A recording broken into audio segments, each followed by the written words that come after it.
confirme, c'est réalisable sur toute couleur de cheveux et c'est réalisable sur toute couleur de Blond, peau. brun, roux et toute couleur de peau. Toute couleur de peau. C'est Blanc, réalisable. jaune, noir, Tout à fait. gris, C'est moi tout ce qu'on veut. après qui fait le mélange.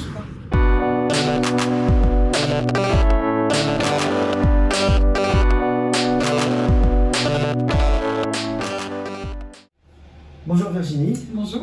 Merci avant tout de nous consacrer un petit moment pour cette vidéo interview que je t'ai demandé puisqu'on a pas mal de retours et de questions qui reviennent assez fréquemment lors de tes premières prises de contact avec tes clients, tes nouveaux clients. À savoir que la dermopigmentation est très peu connue, voire trop peu connue, d'où ces questions assez récurrentes. D'ailleurs, je vous invite à regarder la vidéo sur cette chaîne YouTube qui s'intitule Qu'est-ce que la dermopigmentation capillaire? Aussi, n'hésitez pas à liker cette vidéo, à vous abonner si le cœur vous en dit et surtout à partager puisqu'on se rend compte que les problèmes d'alopécie, calvitie sont quand même assez fréquents et on a toujours quelqu'un dans l'entourage qui est atteint de ça. Aussi, petite précision, on est présent sur Facebook, Instagram, TikTok désormais, et puis tu as aussi une page internet. Tout à fait. Voilà. J'ai relevé moi 5 questions principales qui reviennent assez souvent, donc on va partir de la moins posée à la plus posée, comme ça on se garde un petit peu de suspense. On va commencer par la première. Quelles sont les conditions on va dire comment on peut être prétendant à la dermopigmentation capillaire. Je dis ça, je pose cette question parce que souvent les réflexions qui reviennent assez souvent sont du genre j'ai mon petit frère ou j'ai un cousin qui est assez dégarni alors qu'il est jeune mais il est blond, il est complètement blond donc il ne peut pas le faire. Je pense que c'est une fausse croyance. Est-ce que tu peux revenir dessus? Je confirme, c'est une fausse croyance. C'est réalisable sur toute couleur de cheveux. Pourquoi? Parce qu'un bulbe à la repousse, il est sombre pour tout le monde. En soit brun, blond, roux, le bulbe reste sombre. Donc, là, après, ça vient du côté technique. C'est moi, au niveau de la dilution des pigments, diluant les pigments, qui va faire ce mélange par rapport au type de peau. D'accord, pas au type de cheveux, mais au type de peau. Du tout. Là, les cheveux, c'est réalisable sur tout type de couleur. La peau, je vais regarder si c'est une peau claire, enfin une peau très claire, teint année ou noir. Et là, je vais adapter et faire mon mélange selon le type de peau. Donc, je confirme, c'est réalisable sur toute couleur de cheveux et c'est réalisable sur toute couleur de peau. Blond, brun, roux. Et toute couleur de peau, couleur de peau. Blanc, jaune, noir, tout à fait. Gris, c'est moi tout après qui fait mon mélange par rapport au type de peau. D'accord, voilà. Super. Donc déjà, ça balaye déjà pas mal de fausses croyances. Voilà. Question suivante, on est toujours dans la technique, et que j'appellerais peur de l'aiguille, puisque je pense qu'il y a pas mal de réticences à ce niveau-là, et peut-être même des gens qui ne te contactent même pas à ce niveau-là. C'est plus moi dans les échanges, en discutant avec des gens, que je me rends compte que beaucoup de personnes ont cette peur de l'aiguille. Alors aussi, et ça je m'avance peut-être un petit peu, mais je pense qu'un petit jeune de 20 ans, 30 ans, pour qui on va dire, cette population est quand même souvent tatouée maintenant, ça c'est rentré dans les mœurs, sera peut-être moins réticent que peut-être un quarantenaire, cinquantenaire, soixantenaire, où là, c'est vrai que c'est un petit peu moins, on est un peu moins dans le délire, piercing, tatouage, etc. Donc, est-ce qu'il y a des raisons d'avoir cette peur de l'aiguille? Déjà, pour rassurer un peu tout le monde, je vais vous montrer le matériel utilisé. J'ai la petite caméra, c'est parfait. Donc, voici le fameux dermographe. Ok. Nous avons une sortie d'aiguille qui est très petite, sachant que l'aiguille ne rentre pas plus d'1 millimètre de profondeur dans la peau. 1 millimètre, pas plus? Tout à fait. D'accord. Donc, c'est des gestes brefs, ce ne sont que des points, faits de façon homogène. C'est vraiment différent d'un vrai tatouage. Je vois, tu sais de quoi je parle, tu as les bras tatoués, on voit le cadre derrière, là il y a un dessin, il y a un tracé, là on sent, c'est pas...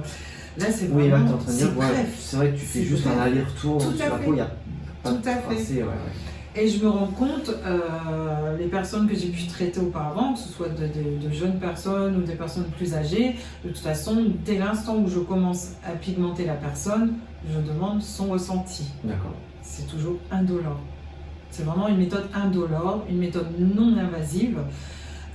Ça fait l'effet d'un petit échauffement. Tu n'as jamais personne qui t'a dit stop, on arrête la séance. Jamais. Maintenant. Même en fin de journée, des fois, un geste répétitif peut devenir à la fin de journée un peu insupportable, même pas. Donc juste une petite sensation de chaleur. Voilà, tout à fait. D'accord. Voilà. Alors on voit, pour l'avoir vu, du coup, on a quand même une petite rougeur qui se forme. Oui, les 3 premiers jours. Les premiers jours et ça va en s'atténuant. Ok. Voilà. Super. Voilà, tout le monde peut être rassuré. Troisième question. Combien de séances? Parce que on part sur plusieurs séances, il me semble, il y a les retouches, tout ça. Est-ce que tu peux nous préciser les choses? Donc c'est 3 séances d'une journée chacune. Sachant qu'il faut laisser 15 jours minimum entre chaque séance. Pourquoi? Parce qu'il faut laisser la peau rejeter les pigments. Donc je fais une première séance, 15 jours après on peut déjà planifier la seconde, et ainsi de suite. Si vraiment on respecte, si la personne est pressée, on peut faire ça sur 1 mois et demi, le travail est terminé.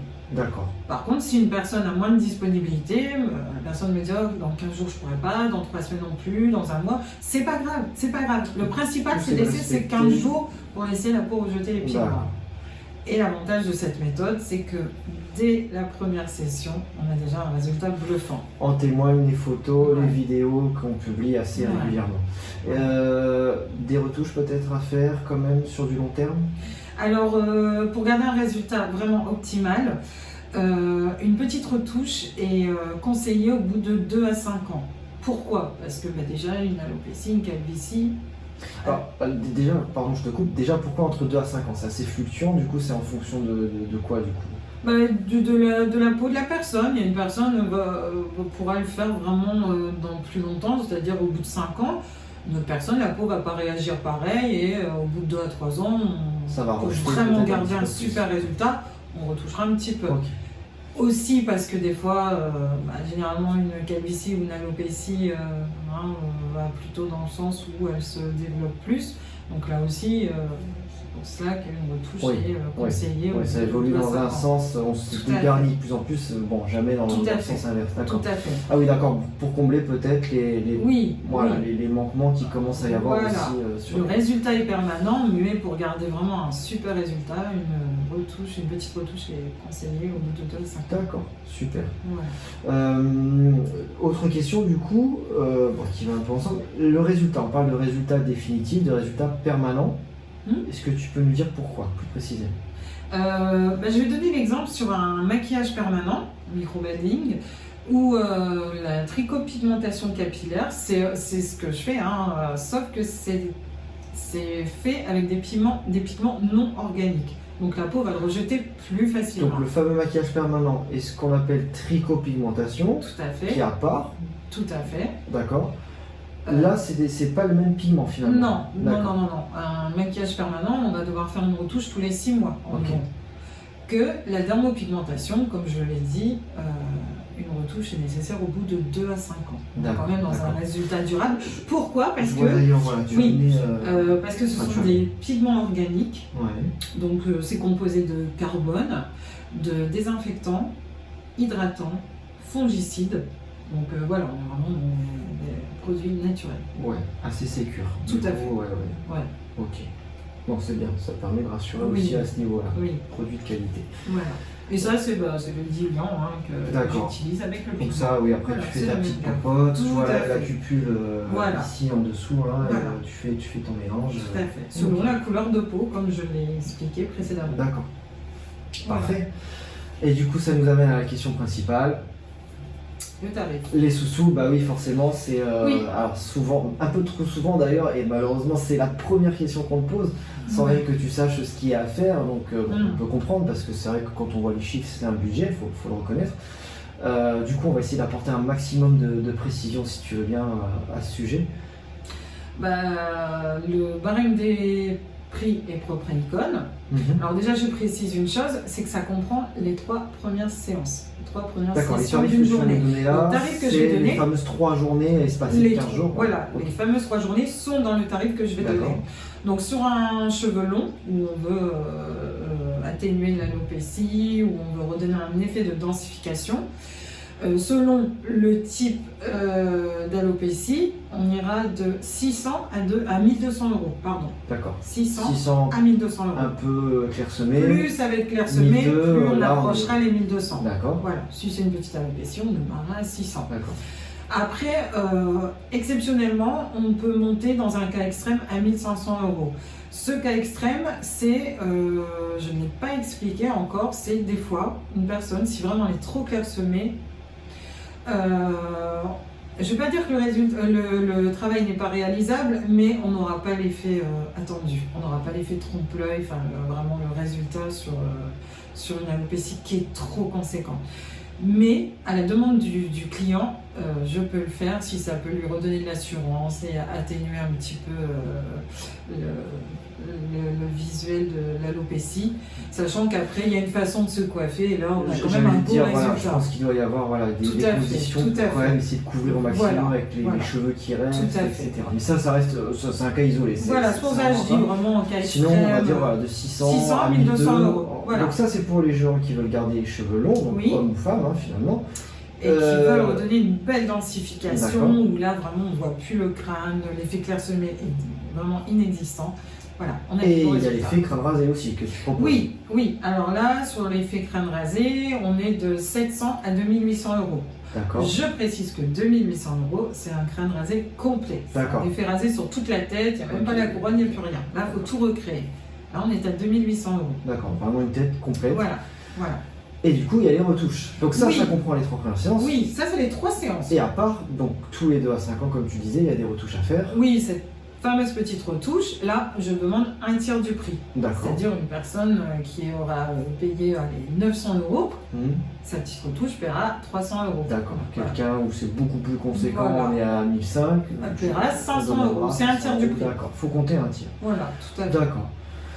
Écoute Virginie, merci pour toutes ces précisions. Je pense que ça va pas mal orienter les choix de chacun qui verront cette vidéo.